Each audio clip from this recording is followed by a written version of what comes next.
प्रेम से बोली सच्चे दरबार की। चलिए बहुत अच्छा लगा। और अगर गावत घरी कोनो गलती हो जाए तो क्षमा करब, अबे हम सीखते बानी। उतना अच्छा ना गाइला लेकिन आप लोग इतना इतना प्यार करेनी तब सीखा तानी, सीखे के चांस मिल गइल और का चाहिए। चली एगो भक्त माई के दरबार में गइल बारे, कहत रहे कैसे कैसे हो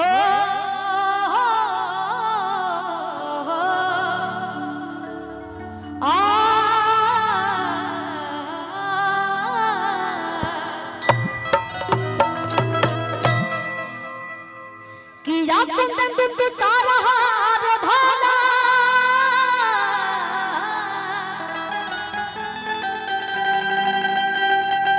या शुभ्रवस्त्रा वृदा किया पीड़ा वरदंड मंडित करा या श्वेत पद्मासन।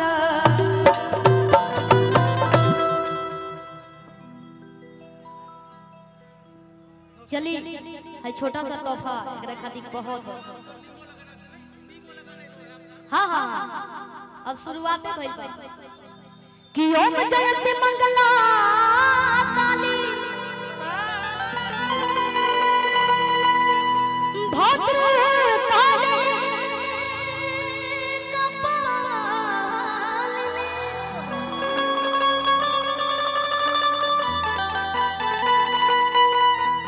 हो दुर्गा क्षमा सेवा धात्री जय हो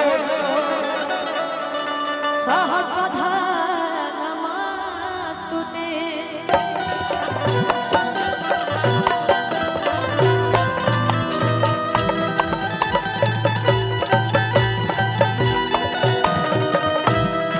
भाई बड़का भैया लोग खड़ा बा, आप लोग बैठ जाइए। इतना अच्छा बैठ जाइए आप लोग। नीचे चादर बिछल बा, आप लोग बैठ जाइए। कैसे कि उन्हें चाची लोग बा, दीदी लोग बा, दिखाई नहीं के दे। अतिथि लोग बैठे हैं, आप लोग भी बैठ जाइए, अच्छा लगेगा। आप लोग बैठ जाइए। हेलो भैया सब लोग बैठे, कार्यक्रम में आनंद आए।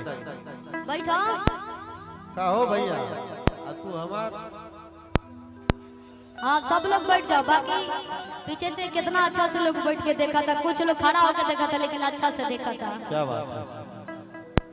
एगो भक्त माई के दरबार में गइल बड़े, कहत रहे कैसे का हो कि जाना मोने आहो मैया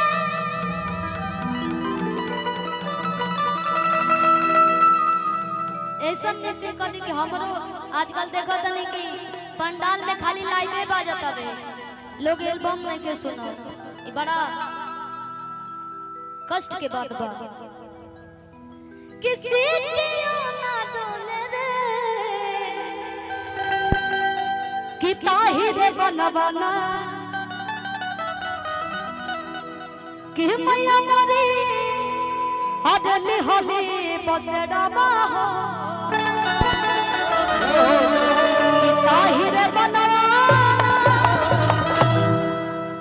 आज दुर्गा माई हमने के बीच साक्षात बाड़ी। जय हो।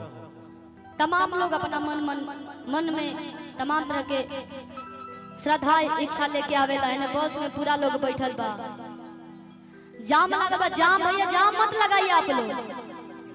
हाँ जाम ही कहने की जैसे थोड़ा सा गाड़ी आई तो आप लोग खसक जाए के बा, बाकी खड़ा नहीं कोनो बात ना। कि जाना मोने आहो मैया अब सीतियों ना डोले रे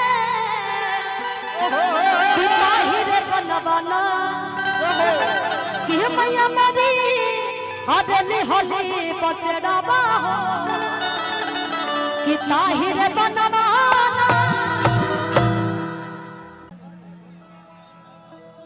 आप लोग के भाई प्यार देख के पता चलल कि जब भीड़ बहुत कम लागेला, कम लागल बा हमार मन दुख हो गइल।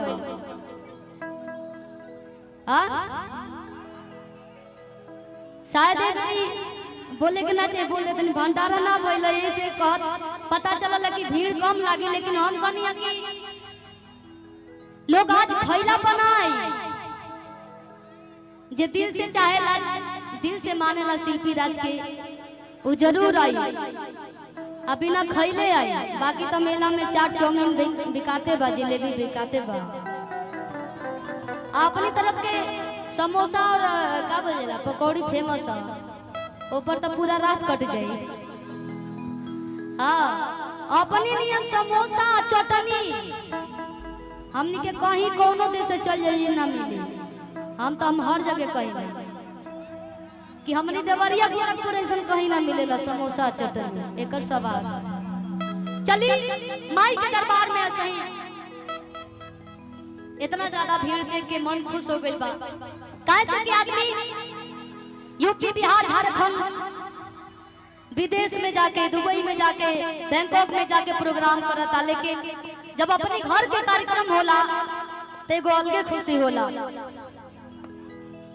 कैसे कि असली काम होला, असली हुनर जब घर में आदमी दिखावेला लोग तो डर बनल रहेला कि पता ना कैसन गायब कैसन लागी, आप लोग के अच्छा लगे कि नहीं। घर में लोग शर्माइबो करेला, अगर कोनो गलती सही हुई तो आप लोग क्षमा करब, और अच्छा लगी तो मीठा मीठा ताली होई ना, होई ना।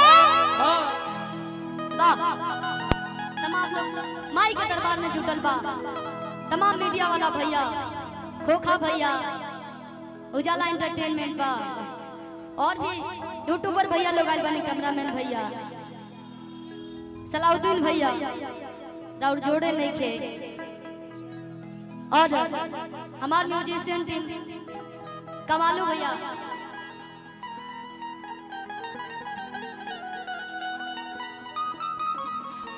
लाल साहब। अच्छा अच्छा, शिकायत मिला था भाई, शिकायत वाला काम ना होके भाई। ईदू भैया बेंजू पे, तबला पे राजाराम एंटरटेनमेंट के ऑनर, पूरा टीम के ऑनर बा, और प्रियम भैया आप बैठ जाइए अंकल जी।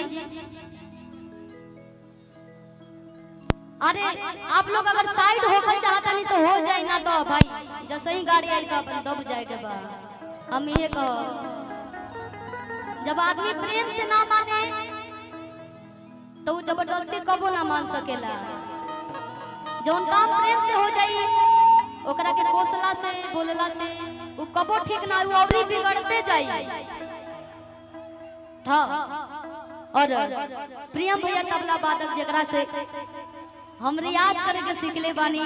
जब यहाँ के तबला बजा तो हम अपने गांव से 1 किलोमीटर दूर पड़ते होगा, वही जब भाग जाए यहाँ के तबला बजाए तो हम हारमोनियम सीखे खातिर। आज बड़ा अच्छा लगा था आप सबके बीच में आके। प्रमोद परदेसी भैया जी के सौजन्य से हमारे कन्हैया दीक्षित भैया, हमारे गुरुतुल्य विजय चौहान जी, रवि भैया, अभय सर, सब लोग इकट्ठा बाटे मंच पे, बहुत अच्छा लगा था।